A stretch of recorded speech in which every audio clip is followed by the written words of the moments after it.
আসসালামু আলাইকুম বন্ধুরা, রুহানি চিকিৎসালয়ে আপনাদের সবাইকে স্বাগত, আন্তরিক ভালোবাসা ও শুভেচ্ছা।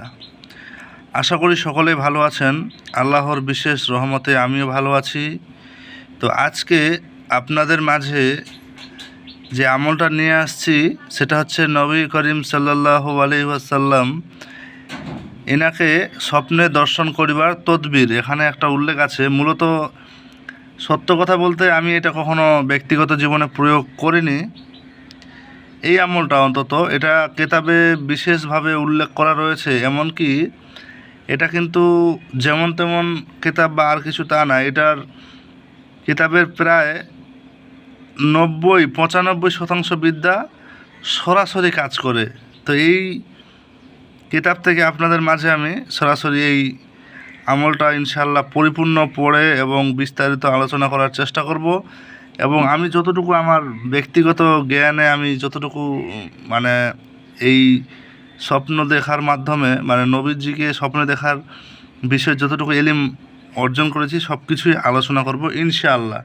তো ভিডিওটা খুবই আজকে ইন্টারেস্টিং হতে চলেছে, তাই ভিডিওটা প্রথম থেকে শেষ পর্যন্ত না দেখে কেউ যাবেন না। তো ভিডিওর মূল অংশ শুরু করার আগে আপনাদের মাঝে ছোট্ট একটা রিকোয়েস্ট, যদি চ্যানেলটাতে নতুন হয়ে থাকেন অবশ্যই সাবস্ক্রাইব করবেন, আর আপনি যদি আগে থেকে সাবস্ক্রাইব করে থাকেন আপনাকে জানাই অসংখ্য ধন্যবাদ। তো সরাসরি আপনাদের মাঝে আমি পড়ে শোনানোর চেষ্টা করি। এখানে উল্লেখ করা হয়েছে নবী করিম সাল্লাল্লাহু আলাইহি সাল্লামকে স্বপ্নে দর্শন করার তদবির।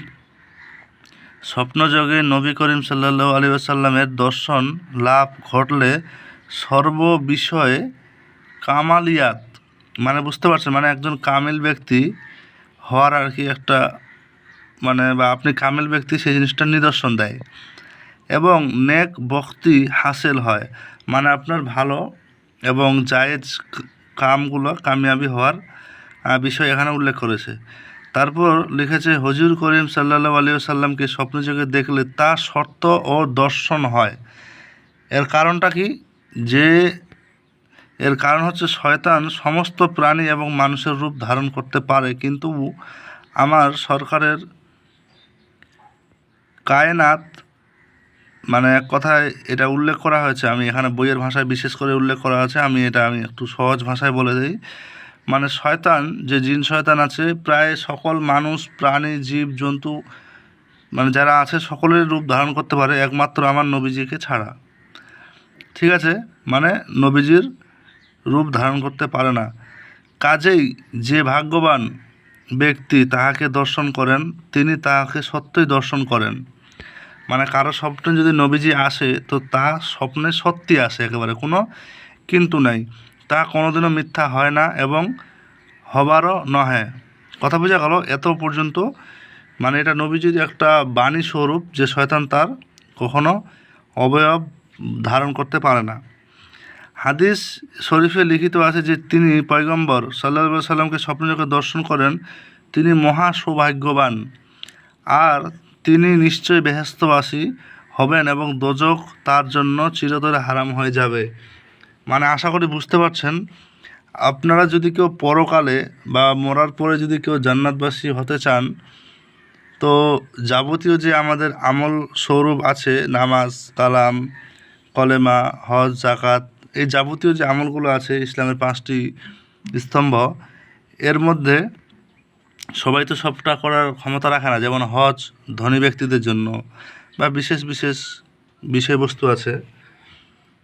তো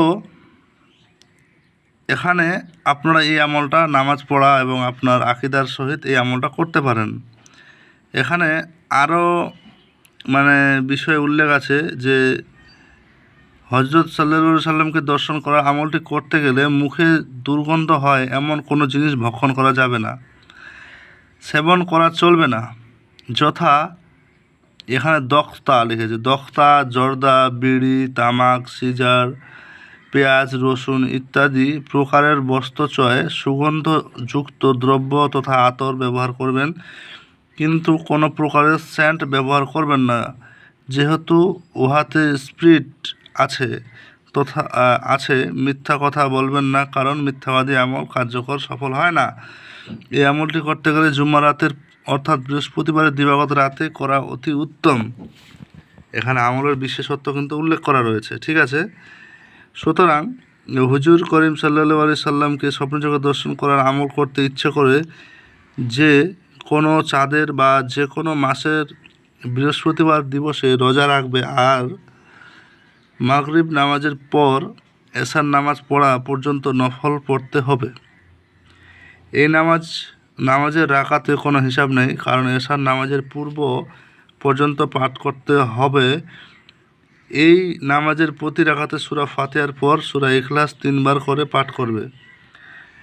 তারপর এশার নামাজ পাঠ করে পুনরায় 2 রাকাত নফল নামাজ বা নফলের নিয়তে পাঠ করবে। ইহার প্রতি রাকাতে সূরা ফাতিহার পর সূরা ইখলাস 7 বার করে পাঠ করবে। সালাম ফিরিয়ে নিম্নোক্ত দরুদ শরীফটি 7 বার ও কলেমা তামজিদ, পয়লা কলমা তামজিদ পয়লা কলমা সবাই জানেন, লা ইলাহা ইল্লাল্লাহু মুহাম্মাদুর রাসূলুল্লাহ সাল্লাল্লাহু আলাইহি ওয়াসাল্লাম। তো যাই হোক, যে নিয়মটুকু বললাম, এই যে আপনারা প্রয়োজনীয় নিয়মটা স্ক্রিনশট করে নিতে পারেন। যদি বুঝতে অসুবিধা হয় আপনি বারবার পড়েন, আপনি বুঝতে পেরে যাবেন। এখানে আমার বলার মতো কিছু নেই। তারপর এখানে এই যে দরুদটি এখানে উল্লেখ করেছে, এখানে বাংলায়ও লিখে দিয়েছে পরবর্তীতে। এই যে আচ্ছা, পহেলা কলমা তাওহীদ, দুসরা কলমা তামজিদ। আচ্ছা, আমার মনে হয় কলমার নামগুলো একটু মিস্টেক হয়েছে। যাই হোক, যে কলমা তামজিদ এখানে উল্লেখ করেছে। আচ্ছা, দরুদ শরীফটি আল্লাহুম্মা সাল্লি আলা মাওলানা মুহাম্মাদিন নাবিল উম্মে ওয়া আলা আলিহি ওয়া আসহাবিহি ওয়া বারিক সাল্লিম। আচ্ছা, আপনারা একটু উচ্চারণটা সঠিক করে নেবেন যদি আমার উচ্চারণে ডিস্টার্ব মনে হয়, যেহেতু আমি এটা আমার জীবনে করার কখনো সুযোগ হয়নি, হয়তো যদি আল্লাহ বাঁচায় কখনো করবো ইনশাআল্লাহ। আর এই যে কলমাটা উল্লেখ করেছে তামজিদ, সুবহানাল্লাহি ওয়ালহামদুলিল্লাহি ওয়ালা ইলাহা ইল্লাল্লাহু ওয়াল্লাহু আকবার ওয়ালা হাওলা ওয়ালা কুওয়াতা ইল্লা বিল্লাহিল আলিয়্যিল আযীম। দেখতে পাচ্ছেন, এটা 7 বার পড়তে হবে। তারপরে এই যে এখানে একটা বিশেষ দোয়া রয়েছে, সেটা মোনাজাত হিসাবে ধরা হয়। ইয়া হাইয়ু ইয়া কাইয়ুমু ইয়া জল জালালে ওয়াল ইকরামে ইয়া আরহামার রাহিমিন ইয়া রহমানুদ দুনিয়া আল আখিরাত ওয়া রহিমাহুমা ইয়া ইলাহাল আউয়ালিনা আল আখিরিনা ইয়া রাব্বে ইয়া রাব্বে ইয়া রাব্বে ইয়া আল্লাহ ইয়া আল্লাহ ইয়া আল্লাহ। মাত্র একবার পাঠ করতে হবে। কথা বুঝতে পারলেন? তারপর পাক পবিত্র বিছানায় গোলাপ পানি ইত্যাদি প্রকার খুশবুদার দ্রব্য ছড়িয়ে দিয়ে উক্ত বিছানায় উত্তর দিকে শিয়রে ডান কাঁধ হয়ে কেবলামুখী হয়ে শুয়ে পড়বে। ইনশাআল্লাহ স্বপ্নযোগে হজরত সাল্লাল্লাহু আলাইহি সাল্লামকে যদি একদিনে দর্শন না হয় তবে 7টি জুমার রাত আমল করবেন, নিশ্চয়ই দর্শন পাবেন।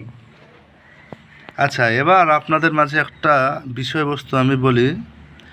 যদিও গায়েব যেটা একান্তই আল্লাহ জানে, মানুষ কোনোদিন জানার ক্ষমতা রাখে না বা পারে না, তবে বিশেষ কিছু নিদর্শন যা মানুষ বা মানব জাতির কল্যাণের জন্য রেখে গেছেন, এবং আমরা যাহার সিমটম, যেটাকে ইংরেজিতে বলা হয়, কিছু নিদর্শনের মাধ্যমে বুঝতে পারি যে এটা এই জিনিসটা হতে পারে। আমরা কখনোই গ্যারান্টি দিয়ে কোনো জিনিস বলতে পারবো না, ঠিক আছে। এই আমলটা যেটা উল্লেখ করা হয়েছে এটা অতীব সূক্ষ্ম। এই আমলের মধ্যে এতটা নির্ভুলতা এবং এতটা আদব কায়দাযুক্তভাবে উল্লেখ করা হয়েছে, যেখানে আপনি আমলটা যদি করেন তো নিয়ম মানলে আপনি নিজে থেকেই মন থেকে ফিল করতে পারবেন যে আপনি কতটা পরিবর্তন হয়েছেন বা আপনার জীবনের পরিবর্তনটা কতখানি ঘটেছে, ঠিক আছে।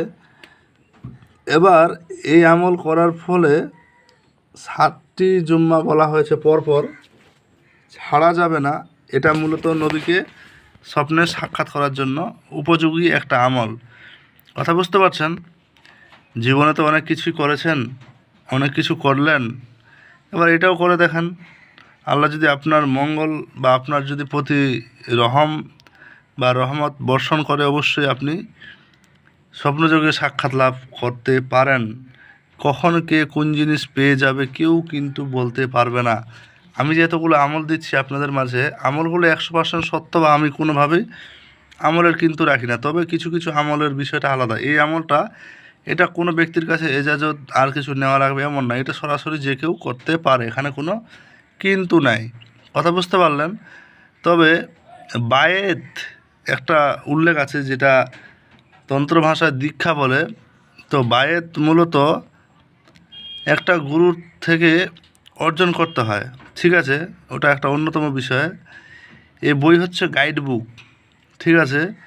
এখন এই আমলের জন্য আমার মতো পাপী ব্যক্তির কাছে আপনি কেন এজাজত নিতে আসবেন? আমার কথা সোজা, আপনি চলে যাবেন আপনার পিতামাতা, আপনার জন্মদাতা পিতামাতা যদি বেঁচে থাকে তার কাছে গিয়ে বলবেন, ক্ষমা চাইবেন যে আমার জীবনে যদি ভুল ভ্রান্তি হয় আমাকে ক্ষমা করবেন, এবং আমি নবীর শানে কিছু আমল করতে চাইছি যেন তার সাক্ষাৎ লাভ করতে পারি, তার ইহকাল ও পরকালের কল্যাণের জন্য আপনারা আমার জন্য দোয়া করুন এবং আমাকে এই আমলটা করার জন্য একটু এজাজত প্রাপ্ত করুন। নিজের পিতামাতার কাছে যাবেন, আমার কাছে আসতে হবে না ভাই, আমি তো অনেক পাপী মানুষ। কথা বুঝতে পারছেন?